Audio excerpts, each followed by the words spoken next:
Setelah mengetahui adanya peristiwa aliasing, serta apa sih itu aliasing, kali ini kita akan melihat contoh aliasing dalam domain spasial dan juga domain temporal. Nah, bisa kita lihat contoh berikut. Di sebelah kiri merupakan gambar dengan resolusi penuh dari sebuah tembok bata. Dan di sebelah kanan adalah gambar yang sama namun dengan resolusi yang lebih rendah. Aliasing dalam domain spasial biasanya terjadi ketika suatu gambar diturunkan solusinya.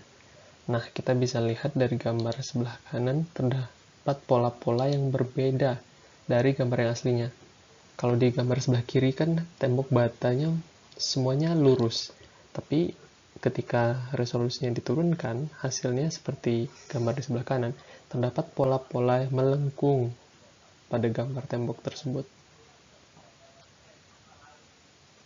Nah, sejatinya ketika sebuah gambar diturunkan resolusinya, detail gambar juga akan berkurang.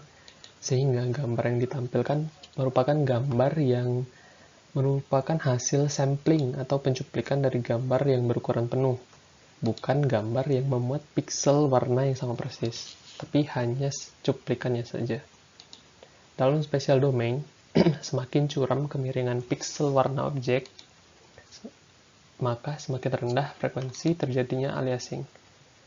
Atau dalam kata lain, gambar yang paling banyak memuat garis lurus, khususnya garis lurus horizontal, itu adalah gambar yang paling mungkin terjadinya aliasing ketika resolusinya diturunkan. Nah, aliasing juga terjadi pada domain temporal. Coba perhatikan contoh berikut. Misalkan kita mengambil cuplikan atau melakukan sampling dari gelombang berwarna merah berupa titik-titik dengan warna abu-abu. Nah, kita bisa lihat bahwa karena sampling rate dari pencuplikan kita tergolong rendah, maka saat titik abu-abu ini direkonstruksi menjadi gelombang, dibikin gelombang lagi, hasilnya bisa saja berupa gelombang yang lain, bukan gelombang merah, tapi gelombang yang berbeda. Dalam hal ini contohnya adalah gelombang biru. Dalam contoh ini, kedua gelombang merupakan gelombang dengan amplitudo yang sama, namun dengan frekuensi yang berbeda. Kita bisa lihat bahwa gelombang merah itu frekuensinya lebih tinggi ketimbang gelombang berwarna biru. Nah, dalam domain temporal, aliasing ini probabilitasnya semakin meningkat untuk terjadi ketika frekuensi dari gelombang yang kita sampling itu ikut meningkat. Itulah sebabnya kenapa ada batasan minimum atau yang kita ketahui batasan yang disarankan itu Nyquist rate. Ketika melakukan pencuplikan dari suatu gelombang, hal itu dilakukan untuk menghindari terjadinya aliasing ini.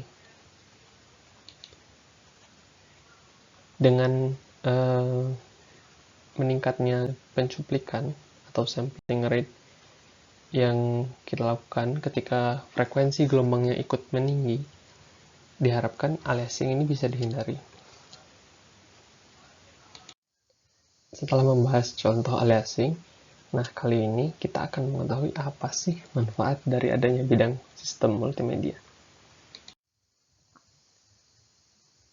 Beberapa manfaat utama dari sistem multimedia seperti yang terutama menyampaikan informasi.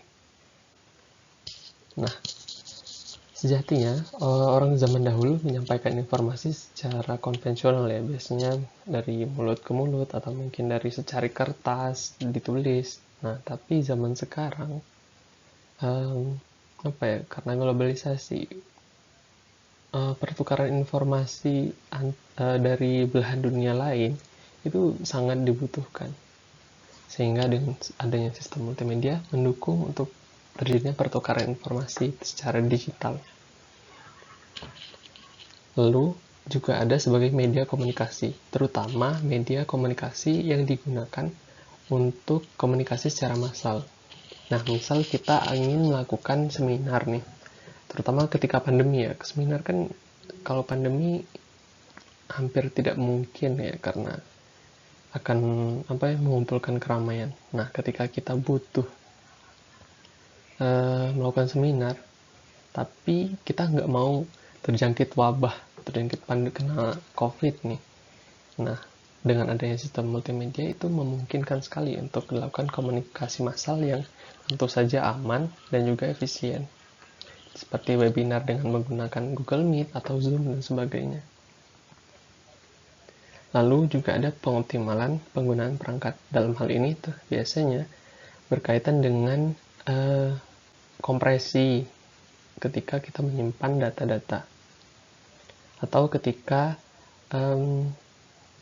misal alat kamera nih, kita menginginkan gambar dan juga suara yang seakurat mungkin dengan yang asli.